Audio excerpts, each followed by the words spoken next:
ꯑꯍꯥꯟꯕꯃꯛꯇꯗ ꯏꯔꯩꯁꯇꯥꯁꯤꯡꯒꯤꯗꯃꯛ ꯍꯥꯏꯔꯤꯕ ꯆꯦꯅꯦꯜ ꯑꯁꯤꯅ ꯄꯨꯝꯅꯃꯛꯄꯨ ꯇꯔꯥꯝꯅ ꯑꯣꯛꯆꯔꯤ ꯉꯁꯤ ꯃꯤꯌꯥꯝꯒꯤꯗꯃꯛꯇ ꯑꯗꯨꯒꯨꯝꯂꯕ ꯃꯤꯌꯥꯝꯒꯤ ꯁꯦꯕꯥ ꯇꯧꯗꯨꯅ ꯂꯥꯛꯂꯕ ꯂꯝꯗꯝꯁꯤꯒꯤ ꯁꯛꯅꯥꯏꯔꯕ artist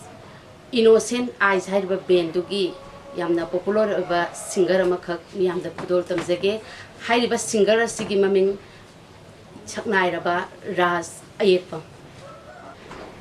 Raj Ayekpambu channel sina taramna oksari. Thank you. Ado saigi ibungona kwa sida art kilam sida idi saigi lam sida isagi jahi ga kaya ga subadagi khongdarakpano ihan hanbada rock ki sisakpa mo oina dum leibirapra natraga karidagi hobirake rock dagi hodi hortre haidi khogi matam se haitare saregama se khogi aigi dadines muanda hana classical se koi second year bokti tamjare adu matunga ai se ko bana pala tamo pala so ona ko bana haimindagi pala se tamme pala se tha ama ni ham tamme adum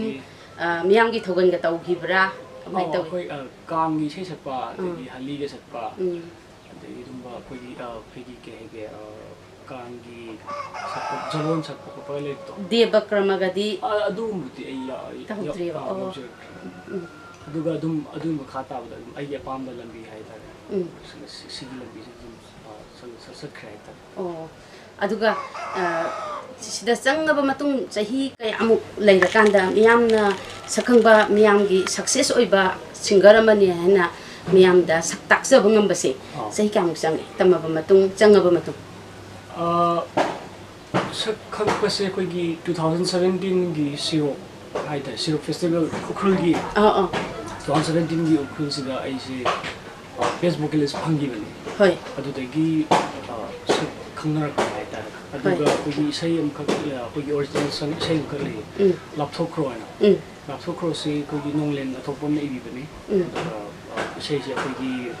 benji gi hamba sakpasida sei si tegi su koi sak khangmai khangna ki bai ta ho miyamna sakhanggi ba adudi huziki nonglen athopam haibana tra ibase sigi lapthokro si sei se mate amtang ta sin ya ya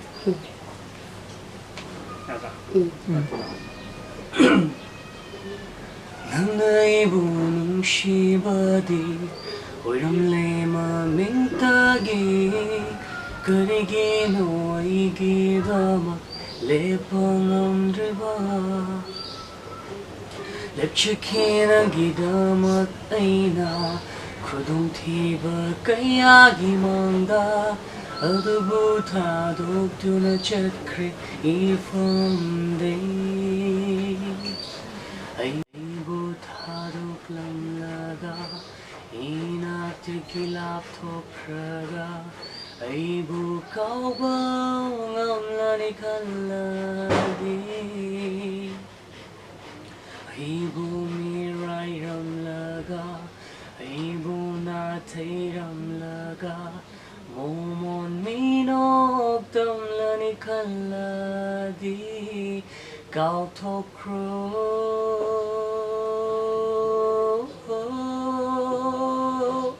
lapthokro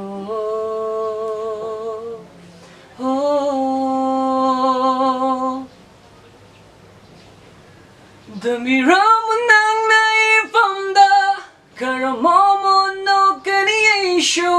nang yau draba put si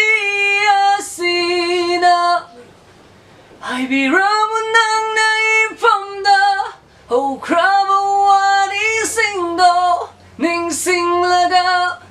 karam no kani yang nungai je yamna masigi hailiba isei si yamna success oiba number amakak oigi hada ko isagi punsi de su kaw ngamaroi da isei ama oina leibi leba ko yamna phajai aduga amuk aina makha chathajarake ko rocky mawong akoigi rocky singer ama oina lakpase masidi Manipurgi mafam singdasu mayamna adum loina sakang mai khang na re duga atopa manipur gi wang madadi kai kai performance utpi ki balai mapanda performance utkadab dilay bane du khoi ki handa covid pandemic se lak badagi khoi se cancel to gi mafam kar gi miyong hojik se raj gi hojik ki tung gi punsi da ko kari kari pandam lai biri kari kari hotna bi ge na khan bi karai bhau jangchen bi ge na khan bi isai gi lambi se gi ai dum ai sacrifice to kre gi life se adum isai gi dum satla gen ni le aduga hoi mi su khara sem ge na kali ai di koina ngam ai ngam jaba khara angang sing hogalai ba angang sing khara puthok ke sem ke siam phajaba wakhal no ne aduga raj na ngasi matam ichang chang dana yamna telaba matam da yamna sakhang na ba singer ama oirak pase masi se khangau dana manipur sting ba thungna mayam puna magna khoi gi maming khangak pa sak taklak pa dum laba singer ama oirak pasida masi kana gi support adi punchi da kana na support tawbi rakhi si yongna ba khona rakada adum sodapi support se ai credit ti ai baba ai mama